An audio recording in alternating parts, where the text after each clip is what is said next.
दहशतगर्दों का तुर्बत के करीब फौजी दस्ते पर हमला। ISPR के मुताबिक नाइक अकील अब्बास शहीद हो गया। फोर्सेस का दहशतगर्दों की तलाश के लिए इलाके में सर्च ऑपरेशन। शोहदा का ताल्लुक शकवाल से है। ISPR के मुताबिक रियासत मुखालिफ कुव्वतों की सरपरस्ती में ये दहशतगर्द अमन व खुशहाली को सबोताज नहीं कर सकते।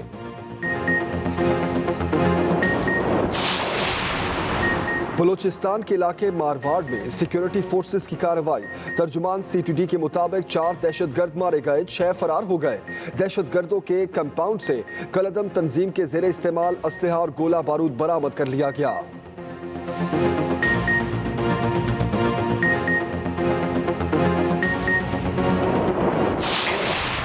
जाली बजटों के नतीजे में 50 लाख लोग और बेरोजगारी की एक अंधेरी गार में धकेले जा चुके हैं। इतने तारीखी कर्ज लिए IMF से और न जाने रुपए को 35% नीचे गिरा दिया, तो ये पैसा गया कहाँ? इस खत्ते में जो वैक्सीन लगाने वाले ममालिक में पाकिस्तान आखिरी नंबर पर है। आखिरी नंबर पर कितनी शर्म की बात है। तो ये पैसा गया कहाँ? अवाम की जेब खाली है तो बजट जाली है। शहबाज शरीफ ने असेंबली फ्लोर पर हुकूमत की क्लास ले ली। हालिया दिनों में होने वाली कानून साजी गैर कानूनी करार दे दी। कहा महंगाई के तूफान ने मुल्क को बर्बाद कर दिया। ये बजट मजीद बदहाली लाएगा। इससे बड़ा धोखा क्या होगा कि एक ईंट तक नहीं लगी। शहबाज शरीफ का डेयरी मसनूआत, दरामदी गैस और मशीनरी पर टैक्स खत्म करने का मुतालबा। सरकारी मुलाजमीन की तनख्वाह 20% करने का कह दिया। मजदूर की कम अज कम उजरत 25,000 रुपए मुकर्रर करने की आवाज बुलंद। बिजली और गैस के टैरिफ नून लीग दौर की कीमत पर लाने का कहा। कोरोना में हुकूमत पाकिस्तान ने जो काम किया स्पीकर साहब, उसकी गवाही कौन देता है? लैरी समर्स, अमेरिका का former finance minister, Barack Obama का चीफ इकोनॉमिक एडवाइजर कहता है कि अगर अमेरिका ने पाकिस्तान की तरह कोरोना का मुकाबला किया होता तो खरबों डॉलर बचाता अमेरिका। सवाल का जवाब दें, नैब नियाजी गठजोड़ का इल्जाम ना लगाएं। असद उमर का कौमी असम्बली में शहबाज शरीफ को जवाब। कहा मुट्ठी भर लोगों ने लूट कर बाहर जायदादें बनाई। अवाम को अपना पैसा लंदन और स्विस अकाउंट्स में नजर आ रहा है। शहबाज शरीफ अपने लीडर को वापस आने का कहें। वफाकी वजीर ने बजट इजलास में हुकूमत के तरक्याती पैकेज भी गिनवा दिए। बताया 1 साल में 4 मरबूत पैकेज दिए। ये भी कहा माफिया तोड़ा गया, किसानों को गन्ने की पूरी कीमत मिली। साल में 2 मरतबा हर किसान को फसल की काश्त की जरूरियात के लिए 1.5 लाख कर्जा देंगे। ये फैसला हुआ है कि हमने असेंबली स्मूथली चलानी है, मेंबरान ने सही जुबान इस्तेमाल करनी है, गाली गलोच नहीं होनी चाहिए। हमने ये दरख्वास्त भी की है अपोजिशन से कि जो डिप्टी स्पीकर के खिलाफ रेजोल्यूशन है नो कॉन्फिडेंस की, उसको वो वापस लें। किताबें बोतलें चलने के बाद सब अच्छा। कौमी असम्बली पुरसकून हो गई। हुकूमत और अपोजिशन अरकान मिल बैठे। 7 अरकान पर आयत पाबंदी भी खत्म। स्पीकर की कोशिशें रंग ले आईं। कौमी असम्बली इजलास से कबल स्पीकर असद कैसर और हुकूमती वज़रा की अपोजिशन से मुलाकात। वज़ीर दिफा परवेज खटक ने मीडिया से गुफ्तगू करते हुए कहा मुआहिदा तय पा गया, दोनों जानिब से अब गालम गलोच नहीं होगी। उम्मीद है अपोजिशन के साथ अच्छे ताल्लुकात रहेंगे। जो हंगामा राई हो उसकी शदीद मजम्मत करते हैं। फवाद चौधरी ने कहा कौमी असम्बली में होने वाली तकारीर में किसी की तस्दीक नहीं की जाएगी। असम्बली में हंगामा राई पर नदामत का सामना करना पड़ा।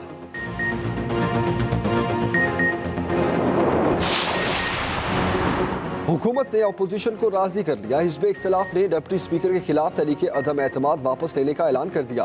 अपोजिशन के एतराज़ात दूर करने के लिए 12 रुकनी कमेटी कायम।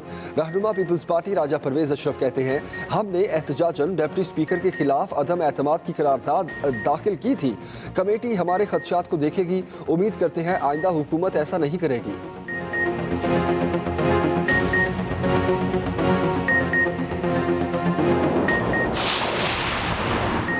तहरीके इंसाफ अरकान आपस में ही उलझ पड़े। हुकूमती पार्लिमानी कमेटी के इजलास में फट पड़े। इत्तेहादियों के साथ भी तलखलामी। वज़ीर दिफा परवेज खटक की ज़ेर सदारत होने वाले इजलास में गर्मा गर्मी। वफाकी वज़ीर शीर मज़ारी और PTI रुकन अली आवान के दरमियान तलखी। शीर मज़ारी ने कहा हमें इतना हंगामा नहीं करना चाहिए था।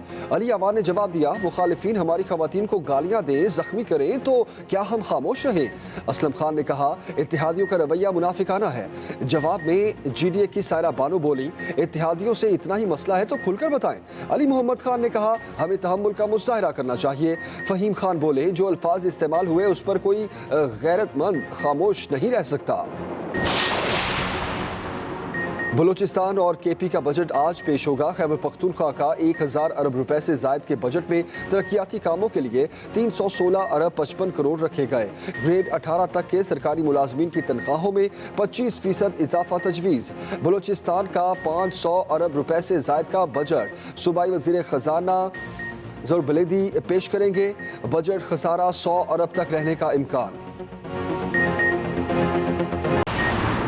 वज़ीर आज़म ने सारे वज़राए आला को इकट्ठा कर लिया। इमरान खान की ज़ेर सदारत मुश्तरका मफादात काउंसिल का इजलास।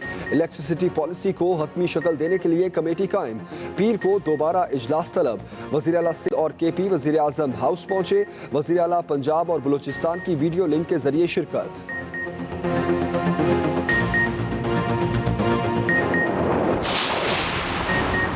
ग्रीन बेल्ट खाली मिली तो ग्रिड स्टेशन बन गया। सुप्रीम कोर्ट ने फिर भी पकड़ लिया।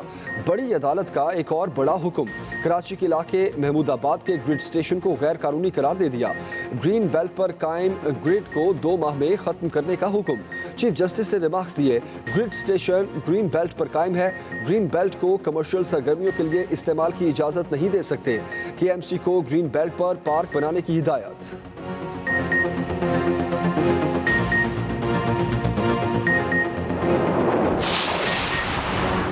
रावलपिंडी रिंग रोड मंसूबे में करप्शन की निशानदही, इख्तियारात से तजावुज करने की भी तस्दीक। मंसूबे की ऑडिट रिपोर्ट मुकम्मल कर ली गई। स्कैंडल के अहम किरदार को चुप लग गई। साबिक commissioner Mohammad Mahmood anti corruption inquiry team के सामने पेश। तफ्तीशी टीम के सवालात के जवाब ना दे सके। ज़राए एंटी करप्शन के मुताबिक सिर्फ चंद सवालात के जवाब ही मिल सके।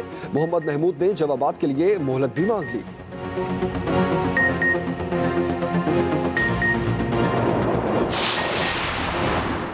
सेक्रेटरी जनरल अक़वाम मुत्तहिदा के नुमाइंदा बराए अफगानिस्तान की दफ्तर खारजा आमद। सेक्रेटरी खारजा से मुलाकात।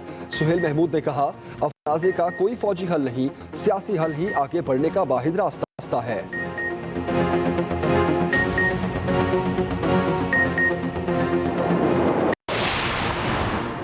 अवाम कोरोना के खिलाफ जंग में फ्रंट लाइन पर। बड़ी तादाद में शहरी वैक्सीनेशन करवाने लगे। मुख्तलिफ शहरों में किल्लत पैदा हो गई। लाहौर के बाद मुल्तान के 22 वैक्सीनेशन सेंटर्स पर पहली डोज नायाब, दूसरी खुराक भी कम रह गई। साइनोफार्म और केन साइनो वैक्सीन शॉर्ट हो गई। हैदराबाद में भी वैक्सीन नापैद, शहरियों को मराकज़ से वापस भेजा जाने लगा। महकमा सेहत ने 20 में से 16 सेंटर्स को बंद कर दिया।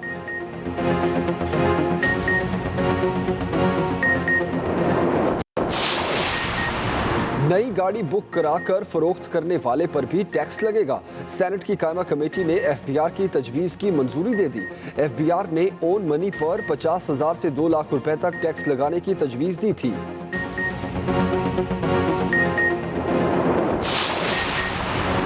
FBR अपने अफसरों के गैर कानूनी इक़दामात को तहफ़्फ़ुज़ देने के लिए मुतहर्रिक। FBR ने फाइनेंस बिल के जरिए इनकम टैक्स ऑर्डिनेंस में तरमीम तजवीज़ कर दी। मेंबरान land revenue policy FBR Tariq Chaudhry के मुताबिक पार्लियामेंट के पास इख्तियार है, वो अदालती फैसलों को ख़त्म भी कर सकती है।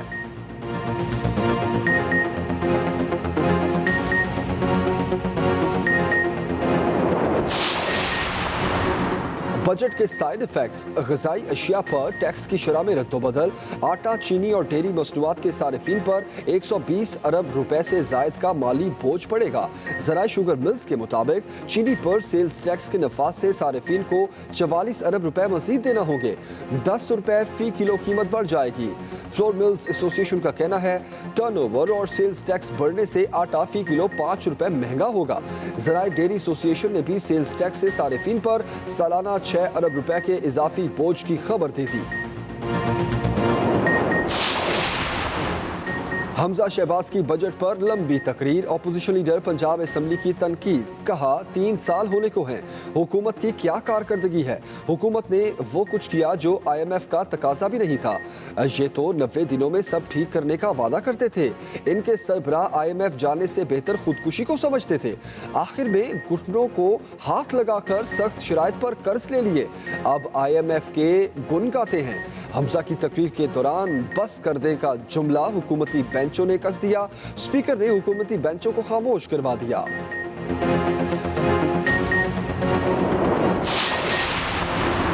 स्पीकर पंजाब असेंबली परवेज इलाही की कोशिशें कामयाब। सूबाई असेंबली का पुरसुकून इजलास। परवेज इलाही की ज़ेर सदारत बिजनेस एडवाइजरी कमेटी का इजलास। पुरअमन सेशन पर इत्तफाक। चौधरी परवेज इलाही ने कहा, हमें हाउस को ज़ाब्ते के तहत चलाना है। अराकीन अपनी बारी पर बजट बारे अपने ख्यालात का इजहार करेंगे।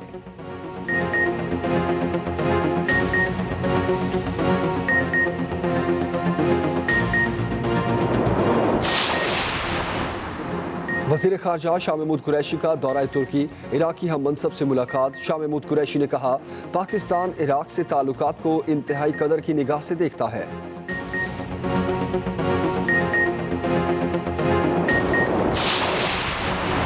कराची में गर्मी को गर्मियों की छुट्टी। बादलों ने चाल चल दी। शहरों के मुख्तलिफ इलाकों में बूंदाबांदी। सादी टाउन, एयरपोर्ट, गुलिस्तान जौहर, नाजिमाबाद, यूनिवर्सिटी रोड पर बारिश से मौसम खुशगवार। सिंध के मुख्तलिफ शहरों में भी बादल बरसे। महकमा मौसमियात की आइंदा 24 घंटे मजीद बारिशों की पेशगोई।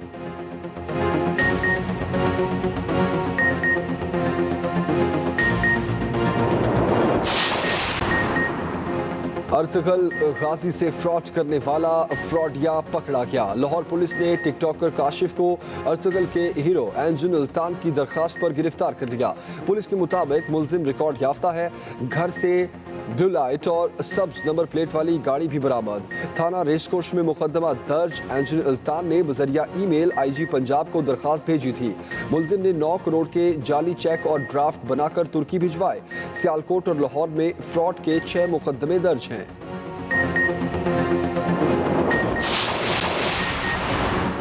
ईरान के सदारती इलेक्शन का मैदान आज सजेगा। आखिरी लम्हात पर 3 उम्मीदवार इलेक्शन से दस्तबरदार। इत्तलाल पसंद अब्दुल नासिर उम्मती का 3 कदामत पसंदों से मुकाबला होगा। कदामत पसंद इब्राहिम रईसी भी उम्मीदवार।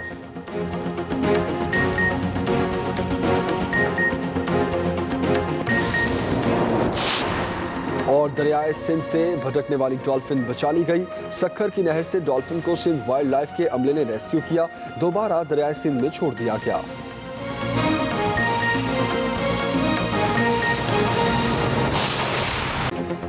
बुलेटिन में सबसे पहले आम खबर देंगे आपको। तुर्क ड्रामा अर्तगल के अदाकार एंजन अल्तान से फ्रॉड करने वाला मुलजिम काशिफ जमीर गिरफ्तार कर लिया गया है। पुलिस के मुताबिक टिकटॉकर काशिफ जमीर ने 9 करोड़ के जाली चेक और ड्राफ्ट बनाकर तुर्की भेजे थे।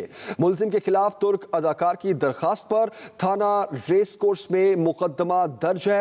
मुलजिम के घर से ब्लू लाइट और सब्ज नंबर प्लेट वाली गाड़ी भी बरामद की गई है। अदाकार एंजन अल्तान ने बजरिया ईमेल IG पंजाब को दरखास्त भेजी थी। इसी मुतालिक मजीद तफसील जानते हैं। हमारे नुमाइंदे नोमान शेख इस वक्त हमारे साथ हैं। नोमान, तफसीलन बताइएगा। जी जमील, बिल्कुल। जो तुर्की मशहूर ड्रामा सीरियल अर्तुगल के जो हीरो थे एंजन अल्तान, वो कुछ अर्सा कबल पाकिस्तान आए थे और उनको स्पॉन्सर किया था काशिफ जमीर नाम के शख्स से, जिसके बारे में ये पता चला कि ये फ्रॉडिया शख्स है। और जैसे ये एंजन अल्तान यहाँ पर आए, उनको भी इस बात का इल्म हो गया कि उनके साथ फ्रॉड हो रहा है, जिस पर वो वापस चले गए और वापस जाकर उन्होंने IG पंजाब को एक दरखास्त दी कि उनको बतौर एम्बेसडर जो है एक ब्रांड के लिए पाकिस्तान बुलाया गया था। और काशिफ जमीन ने उन्हें 9 करोड़ रुपए के चेक दिए थे, जो चेक बाउंस थे और इस नाम की कोई कंपनी भी नहीं थी। IG पंजाब ने जब ये ईमेल देखी तो CCP लाहौर को इसका हुक्म दिया। CCP लाहौर गुलाम महमूद डोगर के हुक्म पर जो थाना रेस कोर्स में मुकदमा दर्ज किया गया और DSP CIA मियां शफकत ने काशिफ जमीर को गिरफ्तार किया। तो इसके पास से भारी मिकदार में सोने की चेनें बरामद हुई, जो कि पता चला कि तमाम के तमाम जाली हैं।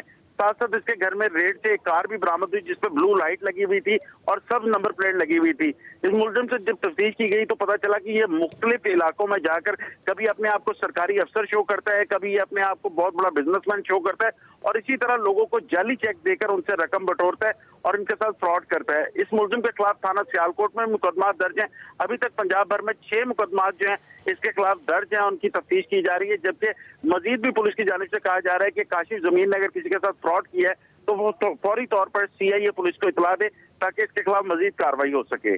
जी नुमान, मैं ये भी जानना चाहूंगा कि इससे पहले भी इसको गिरफ्तार किया गया था एंजल अल्तान को फ्रॉड के जरिए पाकिस्तान बुलवाने में, तो उसके अलावा भी जो 6 मुकदमा दर्ज हैं, तो क्या उसमें ये जो शख्स है ये बेल पर है, अभी तफ्तीश चल रही है, या उन मुकदमात का क्या स्टेटस है?